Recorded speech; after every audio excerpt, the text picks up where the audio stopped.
मेरा personal experience ये है कि पहले आप एक लैंग्वेज थोड़ी अच्छे से सीखो। तो सीखना एक अलग चीज है, उसको जानना एक अलग चीज है, लेकिन बोलना, मुंह पे भाषा का आना, ये काफी स्टूडेंट्स के साथ प्रॉब्लम रहती है कि वो लिखना पढ़ना तो सीख जाते हैं लेकिन बोलना बहुत मुश्किल से आता है। केवल ग्रामर सीखने से तो भाषा नहीं आई ना। मतलब आपने कहीं एडमिशन ले लिया तो इस बात की गारंटी नहीं है आपके सीख के निकलोगे। आपके अंदर से एक जज्बा, एक फायर, एक वो तो होना पड़ेगा।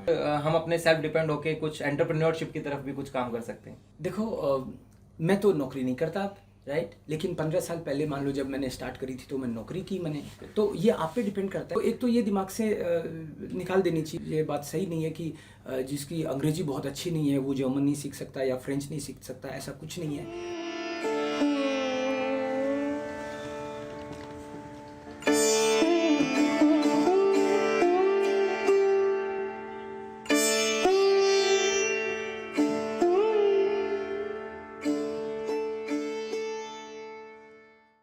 अब बात आती है कि यूरोप में काफ़ी सारी लैंग्वेजेस हैं। कई बार जैसे मैं बड़ा उत्साही था कि मैं बचपन से सोचता था कि मुझे एक नहीं कई लैंग्वेजेस आनी चाहिए। तो क्या हमें एक एक करके लैंग्वेजेस को सीखना चाहिए या कुछ लैंग्वेजेस का कोई आपको ऐसा लगता है कि हम एक साथ कुछ 2 लैंग्वेजेस का सीख सकते हैं, मान लो कोई चाहे तो? देखो, मेरा खुद का एक्सपीरियंस, मैंने जर्मन के अलावा थोड़ी बेसिक चाइनीज भी करी। लेकिन मेरा पर्सनल एक्सपीरियंस ये है कि पहले आप एक लैंग्वेज थोड़ी अच्छे से सीखो, एटलीस्ट बेस B1 लेवल जो है एक, वो आप एक लैंग्वेज का कर लो, उसके बाद में दूसरी करनी चाहिए। तो एक साथ कई सारी सीखने से आप क्या कहीं के नहीं रहते, कई बार कंफ्यूज हो जाते हैं, कंफ्यूज भी हो जाते हैं, प्लस क्या उतना वो परफॉर्मेंस आती नहीं, फिर थोड़ा शुरू में ये दिक्कत है। तो एटलीस्ट जैसे मान लो कि हमने मारवाड़ी सीखी थी, बाद में हिंदी सीख ली, फिर हमने इंग्लिश भी सीखी, फिर मान लो मैं जर्मन भी सीखी मैंने, अब कोई और भी है, तो एक के बाद में कोई दिक्कत नहीं आती। बट शुरू में आपको एक बार एक लेवल के बेसिक सारे क्लियर हों, आपको उसमें बोलना आ जाए, आप कम्युनिकेट कर सके लोगों से, उसके बाद में दूसरी लेनी चाहिए। हाँ, अगर मान लो आपको थोड़ा टाइम उस तरीके से नहीं है, घर वाले भी कई बार प्रेशर करते हैं कि तू कब से सीख ही रहा है, तो एक लैंग्वेज आपने सीख ली और फिर अपनी जॉब आपकी लग गई, बिल्कुल, तो उसके बाद में दूसरी सीखो तो कौन मना करेगा? तो ऐसे ये है, ये ठीक रहता है कि एक के बाद दूसरी सीखें तो बेटर है। बिल्कुल। लेकिन कई लोग कुछ ज़्यादा थोड़े से, आजकल गूगल का ज़माना है तो वहाँ पर का सब जाके अपना क्वेश्चन डाल देते हैं, तो तरह तरह के जवाब मिलते हैं कि ये 2 लैंग्वेज का डायलेक्ट से के जैसा है, आप इन 2 को एक साथ सीख सकते हैं। वो ठीक है, देखो काफ़ी सारा वो बात ठीक है, वो लोग जो कह रहे होंगे वो भी अपने एक्सपीरियंस से ही कह रहे हैं, लेकिन मेरा एक्सपीरियंस ये है कि पहले एक के बेसिक्स क्लियर करो, एक में इस लायक बन जाओ कि आपको जॉब मिले मार्केट में, उसके बाद में दूसरी तीसरी 10 सीखो, कौन मना करेगा? बिल्कुल। तो प्रैक्टिकली हम लोग वो करें तो बेटर है। अब बात आती है भाषा, तो वैसे भी बोलने की चीज़ है, तो भाषा को जुबान पे लाना एक बहुत बड़ा जो प्रश्न होता है कि वो सीखना एक अलग चीज़ है, उसको जानना एक अलग चीज़ है, लेकिन बोलना, मुंह पे भाषा का आना, ये काफ़ी स्टूडेंट्स के साथ प्रॉब्लम रहती है कि वो लिखना पढ़ना तो सीख जाते हैं लेकिन बोलना बहुत मुश्किल से आता है, और बोलने पे बेस होके काफ़ी सारी जो उनके सामने संभावनाएं होती हैं वो छूट जाती हैं। तो उसके लिए क्या टिप्स होंगे कि हम बोलना कैसे सीखें? वास्तव में बहुत ही कई बच्चे A1 A2 B1 कर लेते हैं, फिर भी चोंच नहीं खुलती। ये आप सही कह रहे हो, ये क्योंकि भाषा प्रैक्टिस का मैटर है कि आपको प्रैक्टिस जितनी होगी, आप बहुत सारा लिखोगे तो आपको लिखना आ जाएगा, बहुत सारा बोलोगे तो बोलना आ जाएगा, बहुत सारा सुनोगे तो ढंग से समझ में आएंगी चीज़ें। तो ये बात बोलने की ऐसी है कि शुरू में मेरे को भी लगता था कि बच्चे बोलें कैसे, क्योंकि केवल ग्रामर सीखने से तो भाषा नहीं आई ना। तो हमने उसके लिए क्या किया, मैं अपना एक्सपीरियंस बता सकता हूँ कि किस तरीके से। देखो, ये हर एक बच्चे का ये तो बस की है नहीं कि वो जर्मन सीखने के लिए जर्मनी चला जाए, फ्रेंच सीखने के लिए फ्रांस चला जाए और वहाँ पे लोगों से बात करे, और आप बात करने को लिए तैयार हैं तो वो भी तैयार हैं क्या? सही बात, समझ रहे हो? तो आपको जैसे जहाँ भी आप सीख रहे हो वहाँ पे ये एक तरह से ड्यूटी तो उस इंस्टीट्यूशन की बनती है, उस कॉलेज की, यूनिवर्सिटी की उनकी बनती है, स्कूल की बनती है कि वो वहाँ पे इस तरह का एटमॉस्फेयर क्रिएट करें। तो हमने इसके लिए क्या किया कि जर्मन स्पीकर्स क्लब एक बनाया हमने इंस्टीट्यूट के अलावा, और उसमें हम लोग हर दिन 1 घंटे का लाइव सेशन रखते हैं, वो फ्री है सबके लिए, कोई भी उसको 12 से 1 हम लोग रखते हैं। अच्छा। और उसमें हमारे पास बहुत सारे कंट्रीज़ के लोग, शुरू में तो ये था कि मेरे स्टूडेंट्स को उसमें जोड़ना में जोर आ रहा था मुझे कि, लेकिन अब तो काफ़ी सालों से हम लोग ये कर रहे हैं। तो डेली 1 घंटे का वो लाइव प्लेटफॉर्म है और कोई भी उसको ज्वाइन कर सकता है। अच्छा। तो ऐसे आप कोई अपने लेवल पे आप या तो खुद क्रिएट कर लें, लोगों को रोज उस प्लेटफॉर्म पे लाना है, स्टूडेंट्स को, और रोज वो वहां पे सुने और अपनी बात कहें। तो लगातार अगर आपको बोलने का एक मंच मिलेगा तो आपको जुबान पे आएगी भाषा।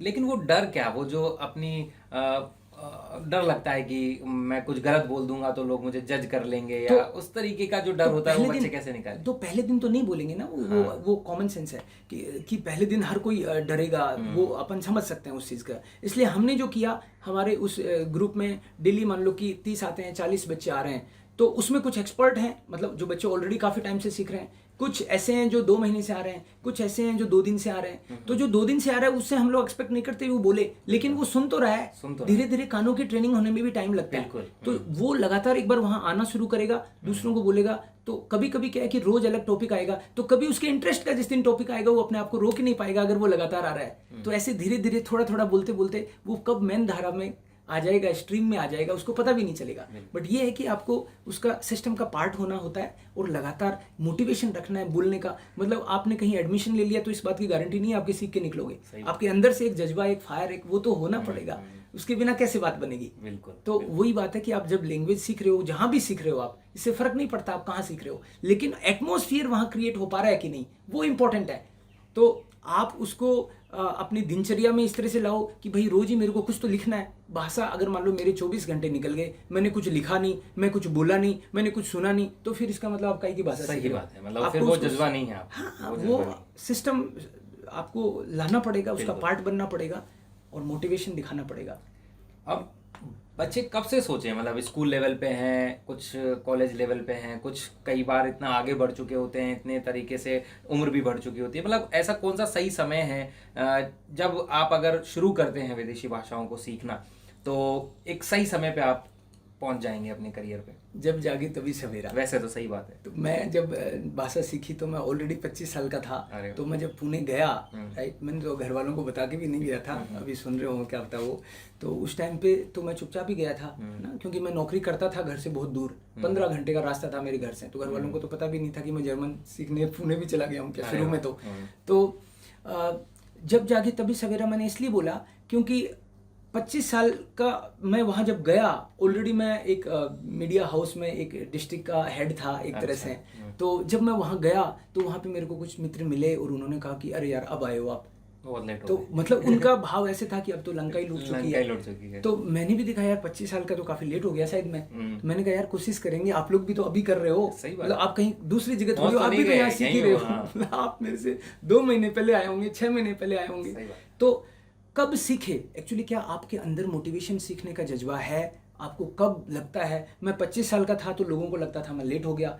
अब 15 साल से मैं इस फील्ड में हूँ तो मुझे लगता है कि कोई 15 साल बाद में भी आएगा तो भी वो लेट नहीं है, कोई 40 साल बाद में आएगा। जो अभी जन्मा नहीं है वो आज कैसे सीख सकता है। तो वो तो आप पे डिपेंड करता है कि आपके मन में उस मतलब क्या करना है आपको सोचना पड़ेगा। अब विदेशी भाषा में जाना है तो लेट कुछ नहीं होता, आपको मतलब खुद को लगना चाहिए कि मुझको सीखना है। तो एक 12वीं के बाद में अगर जो लोग सीखते हैं, मेरे को लगता है कि वो फोकस्ड होकर कर पाते हैं, क्योंकि उसके बाद में उनको जॉब मिल सकती है। या ग्रेजुएशन के बाद में जो करते हैं वो ज़्यादा फोकस्ड होकर सीखेंगे, मेरा ये मानना है। तो या तो ग्रेजुएशन करते टाइम पे या फिर ग्रेजुएशन करते ही, ताकि उनका अलग से समय खराब नहीं हो। तो मैं बस 2 क्वेश्चन और आपसे लूंगा। समराइज करते हैं कि महिलाएं अपन ने बात करी थी उनको लेके, गृहिणियों को लेके, और हिंदी माध्यम के छात्र जो कि गांव से आ रहे हैं और हिंदी से पढ़ाई करी है, उनके अंदर ये डर होता है। तो मैं आपका जवाब इन सबको मिला के हो कि लड़कियां अगर इस चीज को सीखती हैं और गांव से आने वाले लोग इनको सीखते हैं, सडनली मतलब बेसिकली हम कहें तो जो थोड़ा सा समझ गया आपका। मेरे को लगता है कि आप ये पूछना चाह रहे हो कि विदेशी भाषा सीखने का काम तो सोफिस्टिकेटेड लोगों का है, बिल्कुल, हाँ। जो शायद ऊपर से उतर के कहीं आते होंगे। बिल्कुल, हाँ। मैं आपको मैंने बोला कि मैं एक बहुत ही छोटी जगह से हूँ। मैं जयपुर में आके मैंने हिंदी सीखी। हमारी वहाँ तो सब मारवाड़ी बोलते हैं, मैंने हिंदी सीखी एडमिशन लेके, फिर इंग्लिश सीखी, फिर जर्मन सीखी। तो गाँव का और ऐसा कुछ नहीं होता, हिंदी मीडियम का ही बैकग्राउंड रहा मेरा, राइट। तो स्कूल में भी तो एक तो ये दिमाग से निकाल देनी चाहिए, नहीं रखना चाहिए दिमाग में, क्योंकि इस बात में ये बात सही नहीं है कि जिसकी अंग्रेजी बहुत अच्छी नहीं है वो जर्मन नहीं सीख सकता या फ्रेंच नहीं सीख सकता, ऐसा कुछ नहीं है, राइट। आपका मोटिवेशन है तो आप सारी चीज़ें सीख लोगे, है ना। तो गांव के बच्चे तो बिल्कुल नहीं डरें, राइट। मैं सीख सकता हूँ तो कोई भी सीख सकता है, राइट। और दूसरी बात, महिलाओं के लिए ये मैं ज़रूर कहूँगा कि अगर मान लो कईयों को ऐसे भी लगता है कि भाई हमारी तो शादी भी हो गई और अब करियर का उस टाइम पे मौका नहीं मिला था, तो आप कोई भी एक भाषा को अच्छे से दिल से सीखें और बहुत भरपूर अपॉर्चुनिटी हैं। और आप आज ऐसे समय में हैं जब इंटरनेट की भी कोई दिक्कत नहीं है, आपको कोई इंस्टीट्यूट खोलने की ज़रूरत नहीं है, आप मल्टीनेशनल में काम नहीं कर सकते तो भी कोई बात नहीं है, इंटरनेट है आपके पास, आप घर बैठे जर्मन सिखा सकते हो, राइट। आपके कस्टमर, आप स्टूडेंट, आपकी कंपनियां, वो आपको घर पे भी काम दे सकती हैं। तो आप साथ में ये भी देखो भाषा सीखने के साथ साथ कि कैसे घर बैठे भी आप काम कर सकते हो। बिल्कुल। तो नए ज़माने को देखते हुए आपको खुद डिसाइड करना पड़ेगा, लेकिन आप अगर आते हो इस फील्ड में तो ईमानदारी से आपको भरपूर पूरा अपना 100% देना चाहिए, ताकि आपको बाद में रिग्रेट नहीं हो। जो भी काम करो खुश होके करो और उसका आउटपुट लो पूरा। अंतिम प्रश्न के साथ हम समाप्त करेंगे इस बात को। आत्मनिर्भरता काफ़ी अच्छा शब्द हो गया, अब तो विदेशी डिक्शनरी में भी ये शामिल हो चुका है। तो क्या केवल नौकरी ही है इस फील्ड में, या कुछ हम अपने सेल्फ डिपेंड होके कुछ एंटरप्रेन्योरशिप की तरफ भी कुछ काम कर सकते हैं? देखो मैं तो नौकरी नहीं करता, राइट, लेकिन 15 साल पहले मान लो जब मैंने स्टार्ट करी थी तो मैं नौकरी की मैंने। तो ये आप पे डिपेंड करता है कि आपको अभी तुरंत कर आप कोर्स ज्वाइन करते हो और घर की तरफ से प्रेशर है कि भैया 6 महीने में ही जॉब लगो, तो एक बार जॉब लग जाओ, सही बात, कोई दिक्कत नहीं है उसमें। और आपको लगता है कि भाई मेरे को खुद का ही काम करना है, तो लैंग्वेज को अच्छे से सीख के आपको अपने इंटरेस्ट के हिसाब से आप डिसाइड कर लो। और बहुत सारे फील्ड हैं, आप इंटरप्रेन्योर बनो। मैं तो अपने स्टूडेंट्स को कहता हूँ, अभी जैसे 15 साल में मेरे पास बहुत सारे स्टूडेंट भी ऐसे सीखे हैं जिसमें से 10 से ज़्यादा लोगों ने अपने अपने इंस्टीट्यूट्स भी खोले हैं, केवल जयपुर में नहीं, बाहर भी। और अभी एट प्रेजेंट में काफ़ी सारे बच्चे ऐसे हैं जो अपना खुद का काम करना चाहते हैं, कुछ बिजनेस करना चाहते हैं, कुछ मान लो पढ़ाना चाहते हैं, कुछ मल्टीनेशनल कंपनियाँ खोलना चाहते हैं, कुछ उनमें काम कर रहे हैं, उनकी ब्रांचेस लेना चाहते हैं। तो मैं आप लोगों को यही बोलूँगा कि इंटरप्रेन्योर अगर आप बनते हो तो मैं आपको एडवांस में बधाई देता हूँ। आप ऐसा ही सोचो कि शुरू में कुछ दिन आपको नौकरी करनी भी पड़े तो करो, मैंने भी करी। जैसे एक्सपीरियंस मिलता है, आप सीखते हो, टेक्नोलॉजी अपडेटेड तरीके से आपको पता चलता है, या कुछ लीडरशिप स्किल्स भी आती हैं। लेकिन आप सोचो ऐसा ही कि खुद एंटरप्रेन्योर बनो और खुद को आगे बढ़ाओ, देश और समाज को भी आगे बढ़ाओ। धन्यवाद। बिल्कुल, आपका बहुत बहुत धन्यवाद देवकरण सर। लगता है कि काफ़ी सवालों के जवाब हमारे युवाओं को मिल गए होंगे, और आप सभी का भी धन्यवाद। किसी भी तरीके की जानकारी के लिए चाहें तो आप ग्रासरूट मीडिया फाउंडेशन से संपर्क कर सकते हैं, और इस क्रम को यहीं समाप्त करते हैं। अगले के लिए आपको स्वागत, नमस्कार।